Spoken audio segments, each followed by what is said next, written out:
Hola, ¿qué tal? Estamos con nuestra entrevista, un gran testimonio que nos va a compartir nuestro hermano Mauricio Guízar de Viajes SM. Mauricio, ¿qué tal? ¿Cómo estás? Bien, ¿tú? Queremos compartir ese gran testimonio porque sabemos que el testimonio arrasa de lo que pasó el año pasado a través del viaje que tú hiciste a Egipto y Tierra Santa. que nos puedas compartir. Bueno, pues hay muchas cosas muy hermosas que ha hecho Dios en ese viaje, aún en medio del dolor que pasamos, porque va a ser precisamente el 31 de mayo, se cumple un año. En este mes se va a cumplir un año de lo que vivimos. Íbamos con un sacerdote muy santo, un poquito más de 30 personas, me parece que éramos 32, 34, y llegamos a Tierra Santa. Estuvimos en Tel Aviv, estuvimos atravesando toda la orilla del Mar Muerto, llegamos al sur de Israel en Eilat y atravesamos hacia Egipto. Nosotros tenemos más de 5 años trabajando con una agencia de viajes ahí en Egipto, que es una de las mejores de todo el país. De hecho, el dueño es una persona que ha sido varias veces senador de Egipto y embajador aquí en México, entonces es una agencia muy seria. Entonces nosotros llegábamos y varias veces hemos estado en Egipto, muchas veces, sin ningún contratiempo. Llegamos y faltando 22 kilómetros para llegar nosotros al monasterio del Monte Sinaí, en una curvita se tambaleó el autobús y cayó hacia el lado izquierdo. Cuando yo vi que se estaba tambaleando el autobús, yo me levanté y me cogí de la parte alta del maleterito que está arriba, de tal manera que traté de no caerme. De repente vino el golpazo hacia la izquierda y perdí el sentido. Llegó un momento en el cual todos perdimos el sentido y estaba todo en silencio. Unos minutos, no sé cuántos serían, si 1, 5, 10 minutos en silencio. Empezaron un poco los quejidos, empezamos a reaccionar a ver qué había sucedido. Y efectivamente el chofer perdió el control. Algunos decían que llevaba exceso de velocidad, pero realmente aunque yo le pedí de favor al chofer que se fuera un poco más lento, en realidad nunca rebasó el límite de velocidad. El problema es que las carreteras en Egipto están muy mal, por un lado. Por otro lado, no se le está dando suficiente mantenimiento a los autobuses por cuestión de la situación económica allá. Y en tercer punto, ahorita no están dadas las condiciones para que se hagan peregrinaciones o paseos allá. Nosotros no lo sabíamos porque habíamos ido muchas veces sin haber tenido nunca ningún problema. Pero el presidente Morsi ha permitido que entren los terroristas de Hezbollah y de Hamas a toda esa zona. Y entonces es imposible visitarla ahorita, y si algún grupo, alguna agencia de viajes sabiendo esto está haciendo los viajes hacia allá, debe de tener mucho cuidado. Nosotros, bueno, desde hace 2 meses que hubo un atentado terrorista a un autobús de turistas de varias nacionalidades, yo tengo esta teoría que puede ser verdad o puede no ser verdad. Probablemente a lo mejor nuestro autobús pudo haber sido saboteado por terroristas, pero no lo sabemos en realidad. Ahora, por otro lado, sí se escuchó que había una falla mecánica en el autobús los últimos minutos antes del choque, ¿no? Varios minutos antes de la caída del autobús. ¿Y qué pasó después de que hubo ese silencio? Después de que hubo ese silencio empezamos a reaccionar.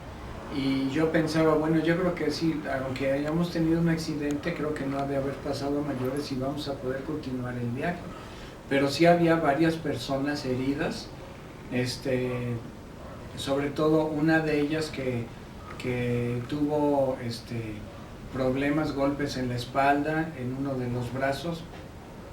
Y entonces eso nos hizo como que reaccionar a una realidad nueva que nunca habíamos vivido nosotros, A la hora de que empezamos a sacar a las personas del autobús, yo estaba implorando la misericordia de Dios. Yo decía, Señor, ten misericordia, Señor, ten misericordia, ten piedad de nosotros. Y había yo caído encima de una personita que se llamaba Lulú Espín, que ya había viajado con nosotros varias veces, y entre su esposo y yo la ayudamos a salir porque estaba golpeada de la cara, y la sacamos, y como a los 10-12 minutos vinieron las ambulancias, rapidísimo, alguien de los árabes que viven ahí, de los beduinos, avisó al pequeño hospitalito que hay ahí en el Monte Sinaí. Inmediatamente llegaron las ambulancias y recogieron a los heridos. Y esta hermanita Lulú subió a la ambulancia, y después supimos que a los 10-12 minutos después de que la recogió la ambulancia y que iban camino al hospital de Sharm el Sheikh, que está como a 1 hora de ahí, que es uno de los mejores hospitales que tiene Egipto, según Egipto, pero está muy mal el hospital. Y lo consideran como uno de los 2 mejores de Egipto, porque ahí atendieron a Hosni Mubarak, al que fue el presidente y durante muchos años fue dictador allí. Lo atendieron muy bien, pero a nosotros no tan bien. Hicieron lo más posible dentro de lo que la crisis económica les ha permitido, eso sí, pero realmente hay muchas carencias. Y supimos nosotros que Lulú en el camino al hospital murió, que ya tenía muerte cerebral, pero físicamente expiró en el camino. Es una persona que nosotros queremos mucho. Bueno, digo queremos porque está en la presencia de Dios, y dice la palabra que Dios no es un Dios de muertos, sino de vivos, ¿verdad? Y entonces, después yo fui a la parte de atrás del autobús por afuera, y había 2 personas que habían fallecido, una señora que iba con su esposo y otra hermanita que vivía en León. Y bueno, pues ellas fallecieron instantáneamente, porque al dar el coletazo al autobús a 90 kilómetros por hora salieron disparadas por el vidrio, y su cabeza golpeó con el piso, con la autopista, y fallecieron al instante. Entonces, y había una cuarta persona que estaba haciendo, la estábamos tratando de sacar de en medio de los tubos de los asientos. No la logramos sacar del todo, pero a los pocos minutos falleció.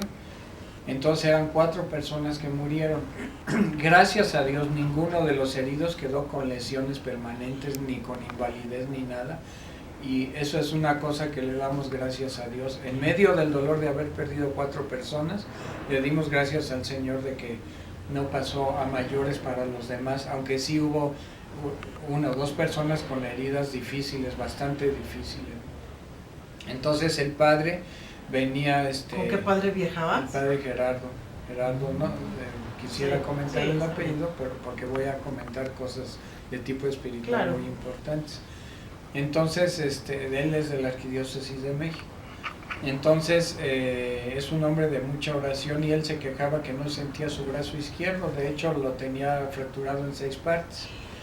Le ayudamos a salir, ayudé a salir a varias personas, ayudamos, entre ellos a mis suegros que iban ahí en el viaje. Y mi suegro, por cierto, aunque estaba atolondrado, a los 2 meses y medio después del accidente, cuando ya estaba en México, le vino un derrame cerebral. De hecho, empezó a tener derrame allá, pero no sabíamos porque son muy lentos, y se empezó a quedar paralítico. Lo tuvieron que operar del cerebro y quedó muy bien. Gracias a Dios se libró de eso.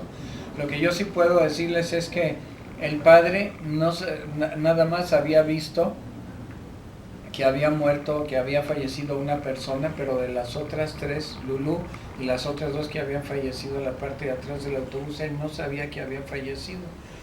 A un grupito los llevaron al hospital del Monte Sinaí, a otro hospital camino a Sharm el Sheikh, y a otros hasta Sharm el Sheikh, incluidos las personas que habían fallecido. Entonces mi primera parada fue en el hospital del Monte Sinaí, pero antes, como eso fue alrededor de las 2:30 de la tarde, a los que nos quedamos ahí hasta el final cuidando las maletas y antes de que nos llevaran al hospital del Monte Sinaí, nos tocó las 3 de la tarde, hicimos la hora de la misericordia ahí en medio del desierto. Imploramos misericordia a Dios porque sí, nunca en mi vida, en los 18 años que tengo de trabajar en turismo, había vivido una experiencia así. Entonces, o sea, ese es tu primer accidente. Mi primero, sí. Y único. En 37 grupos y en 18 años de trabajar, jamás habíamos tenido ningún problema. Entonces, en el hospital del Monte Sinaí, tuvimos una experiencia muy fuerte a nivel espiritual con el padre, porque el padre de repente volteó a una esquina del cuarto donde estaban haciendo las curaciones y ¡pum! En seco cayó de rodillas, hasta se oyó el golpe de cuando cayeron sus rodillas contra el suelo, y se quedó viendo a un punto fijo de la pared, y entonces él empezó a llorar, y sin hablar, él señalaba y hacía así, señalaba, extendía el brazo, y lo volvía a juntar y empezó a llorar. De repente agachó la cabeza, y 2 hermanitas de la comunidad parroquial de él estaban haciendo oración. Y yo le pregunté al padre, ¿qué es lo que vio? Y dice, vi a nuestro Señor, y al lado de él, a los costados de él, estaban 4 personas del grupo. Y él allí, sin saber, sabiendo que solamente había fallecido una, vio a 4 que estaban sonrientes y le estaban diciendo adiós, despidiéndose de él. Eran las 4 personas que había fallecido. Eso confirma que la experiencia de Dios, la manifestación de Dios que vivió el Padre, fue verídica, fue verdadera. Y entonces él le preguntó a nuestro Señor, ¿por qué sucedió todo esto? ¿Por qué no me avisaste, Señor? Y nuestro Señor obviamente le dijo, yo no tengo por qué avisarte de todo. Y la única respuesta de nuestro Señor fue, algunos tendrán que pasar su purgatorio en la tierra. Es lo único que le dijo nuestro Señor al Padre. Y el padre lloraba mucho y le dijo, llévame a mí, pero no te los lleves a ellos. Y entonces es cuando vi a las 4 personas felices, radiantes en la gloria de Dios, y a los costados de nuestro Señor.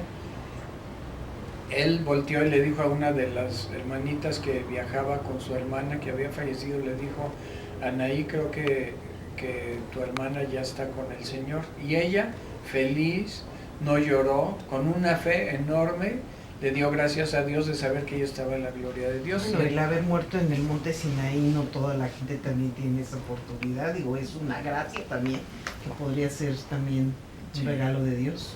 Pues sí, pero fíjate Paloma, que el día anterior, la noche anterior, tuvimos la Santa Misa en el desierto del Negev, que es el desierto donde Abraham estuvo errante mucho tiempo antes de llegar a la zona donde se construyó el templo de Jerusalén y donde quiso sacrificar a Isaac, y el ángel le detuvo la mano. Y entonces en ese mismo desierto donde Abraham estuvo andando, y en ese mismo desierto que se continúa con el desierto del Sinaí, donde 40 años, algunos teólogos dicen que más de 40 años el pueblo de Israel estuvo dando vueltas itinerante y sufriendo, purificándose. Ahí nosotros sufrimos esa purificación. Y el Padre nos comentaba, como teniendo una inspiración de Dios, que esas 4 hermanitas habían sido, al igual que nosotros, nada más que ellas entregando su alma a Dios, habían sido almas víctimas por México, porque toda la peregrinación desde el principio la habíamos ofrecido a Dios por México. Y el primer lugar santo que nosotros visitamos fue en Madrid, que fue la iglesia de Santa Gema Galgani, a la cual el Padre le tiene muchísima devoción, y donde se encuentra ahí expuesto su corazón incorrupto, y ella fue alma víctima. Ella padeció muchas cosas, muchos sufrimientos por la salvación de las almas, y nosotros estuvimos desde el principio orando allí, y todo el resto del viaje hasta donde se nos permitió, los 4 días que pudimos hacer, desde el 27 hasta el 31 de mayo, orando por México y intercediendo para que se detuvieran los abortos en México. Y entonces, después nosotros, mi esposa y yo, le preguntamos al Padre si él podía pedirle a Dios una señal de por qué había sucedido todo esto. un primer grupo de 16 personas regresó a México y después regresamos el último grupo haciendo escala en Madrid regresó otro grupo como de 8 o 9 personas y después el tercer grupo íbamos con la hermanita que estaba más enferma. Hicimos escala en Madrid y ella se quedó todavía una semana, pero Mari Carmen, el padre y yo fuimos a Roma para que le revisaran en una clínica particular su brazo, que estaba muy mal. De hecho, lo operaron allá en Egipto y lo operaron mal, le pusieron unas placas que no correspondían para curarle el brazo y le tuvieron que sacar los tornillos, quitarle las placas de México y volverle a operar el brazo. Gracias a Dios quedó bien con las terapias y todo, algo muy profesional, un trabajo muy profesional que le hicieron en México. Pero 2 días antes de venirnos de Roma, nuestro Señor le dio una respuesta al Padre y le dijo que Él iba a aplicar su justicia sobre México por tantos abortos y tanto pecado que hay en nuestro país, pero encontró un grupo de almas víctimas de más de 10 justos, como viene en la lectura de Abraham, ¿verdad? Con Sodoma y Gomorra, y entonces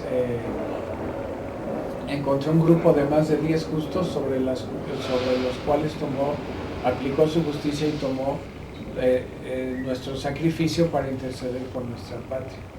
Y fue una cosa muy clara que el Padre escuchó y que el Padre recibió ese mensaje de parte de Dios y así nosotros lo entendimos y con amor lo aceptamos. Y al mismo tiempo sentimos la gracia de Dios sobreabundante porque sentíamos una fortaleza tremenda. Imagínate yo siendo responsable del grupo y todo. ¿Cuánta gente llevabas? Éramos 32 personas aproximadamente, más o menos, no me acuerdo todavía, no me acuerdo bien ya, pero alrededor de 30, 32. Y entonces la gente del grupo se volcó en oración.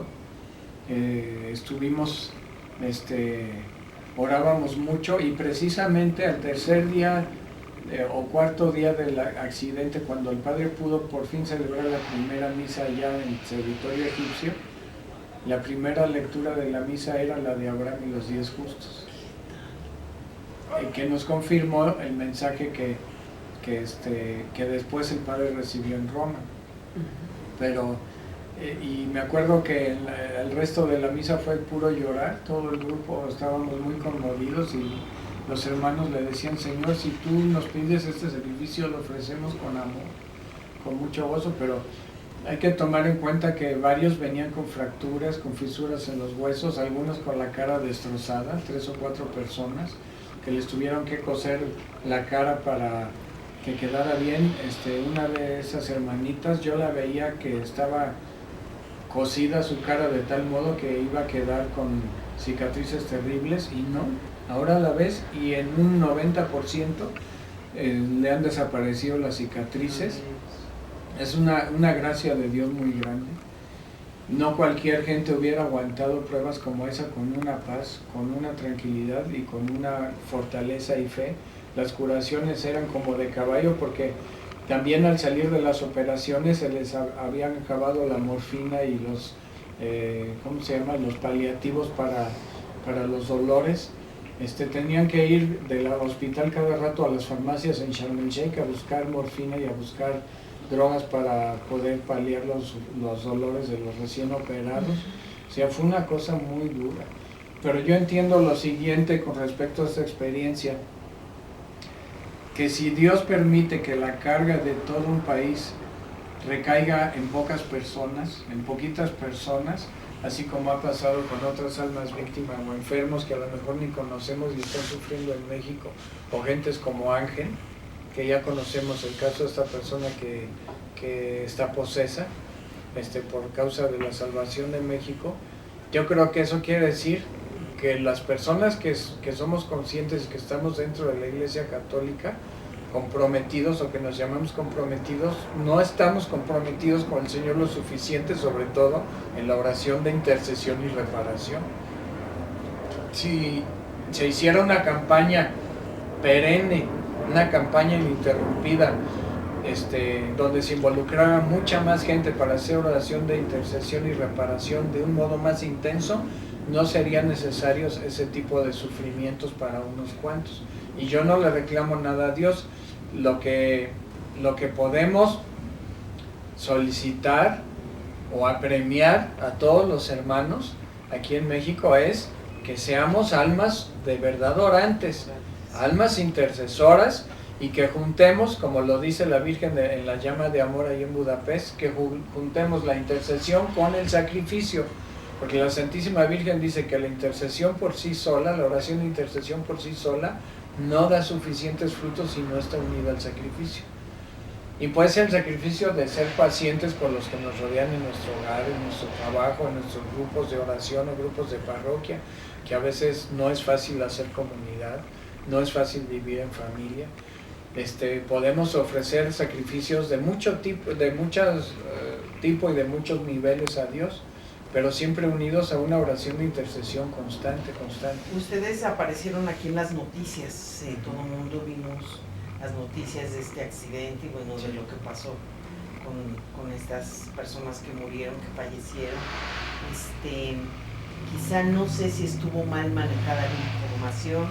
Cuando ustedes llegaron aquí, ¿qué pasó cuando llegaron aquí, Mauricio? Bueno, en el noticiero de López Dóriga sacaron imágenes de otro autobús diciendo que se había quemado y que había habido más muertos y que había habido lesiones más graves en las personas. Eso no es cierto. Sí hubo lesiones graves, pero no a tal grado como lo planteaban allí. Una sola persona sí tuvo que viajar acostada y entablillada desde Sharm el Sheikh hasta el Cairo, y después desde el Cairo hasta Madrid, y después desde Madrid hasta México.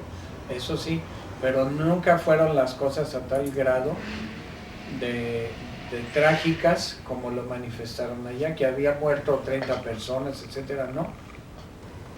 Lo que sí, después supimos que en enero y febrero, o sea, 2 y 1 meses antes del accidente que tuvimos, un grupo de italianos pasó por un accidente similar donde hubo más de 25 muertos, y un grupo de franceses también donde hubo casi 30 muertos. Ahí mismo en el mismo en lugar, esa misma zona. Entonces, por eso la sospecha de que haya sido o un sabotaje terrorista o simplemente por la misma situación económica, que las autopistas y los autobuses no están en las condiciones necesarias para realizar ese tipo de peregrinaciones. Pero en nuestro caso yo estoy absolutamente convencido de que Dios nos pidió ese sacrificio y se lo hemos ofrecido todos con mucho amor, con dolor, pero también con amor. ¿Cuál es tu testimonio a través de eso? ¿Cómo cambió tu vida o cómo marcó este evento en tu vida? Entendí que en esta vida, así como gozamos, sufrimos. Que el sufrimiento no lo podemos evitar en esta vida, pero sí lo podemos asimilar, superar y dar frutos con él, unido al sufrimiento de Cristo, para dar vida nueva a los demás, por la salvación de las almas, de los difuntos, y por la salvación de los vivos. Y también que ningún sufrimiento que está unido al sufrimiento de Cristo es estéril, sino que da vida nueva.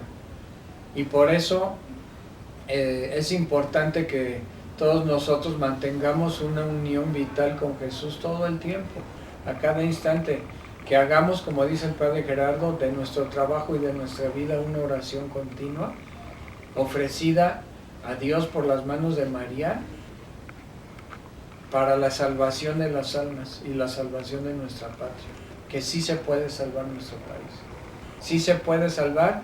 La violencia está disminuyendo ya, pero no es suficiente la oración que hemos hecho y el sacrificio y el ofrecimiento de nuestra vida no ha sido todavía radical ni de corazón, y tenemos que hacerlo.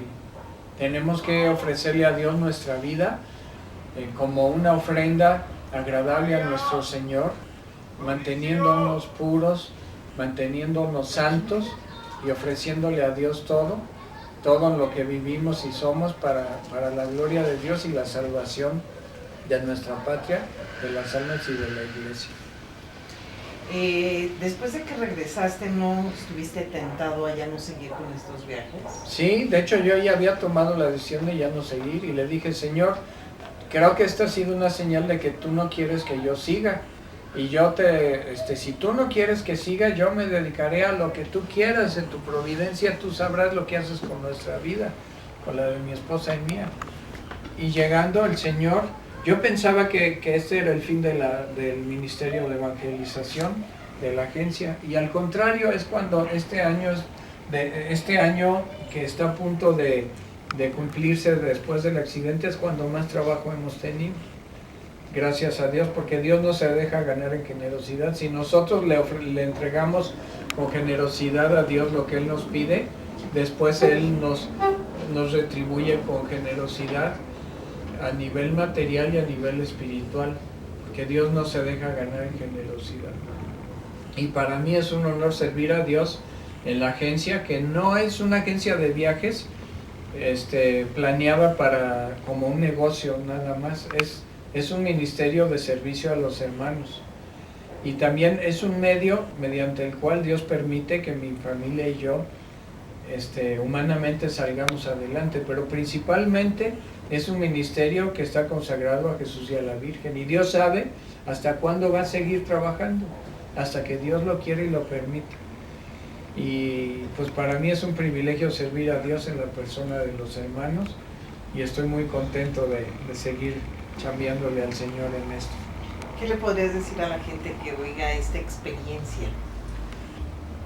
Que se den la oportunidad de encontrar a ese Dios vivo en su tierra santa, que se den la oportunidad de encontrar a Dios y a la Santísima Virgen María a través de los santos y de los lugares santos en Europa, en Medio Oriente, porque la Tierra Santa es un lugar muy bendecido donde nosotros hemos encontrado muchas gracias de conversión, de bendición, de sanación, de liberación, y son lugares privilegiados. Ya la beata Ana Catalina Emmerich en sus escritos dice que la primera peregrina a Tierra Santa no fue Santa Elena, fue la Santísima Virgen, que siempre aprovechaba toda oportunidad cuando estaba en Nazaret, en Belén, en Jerusalén, en los lugares santos. Ella veneraba, iba a orar en los lugares donde había estado su hijo, y dice las revelaciones de la beata Ana Catalina Emmerich que ella se postraba al suelo para besar los lugares donde había pisado su hijo, donde había estado su hijo. Entonces son lugares de mucha bendición. O sea que sí es cierto que la gente que viaja a estos lugares hace conversiones, sanaciones. Uy, sí, yo podría darte muchos testimonios de gracias de todo tipo recibidas por los hermanos que viajan con nosotros y por un servidor, por mi esposa, de todas las bendiciones que hemos recibido ahí.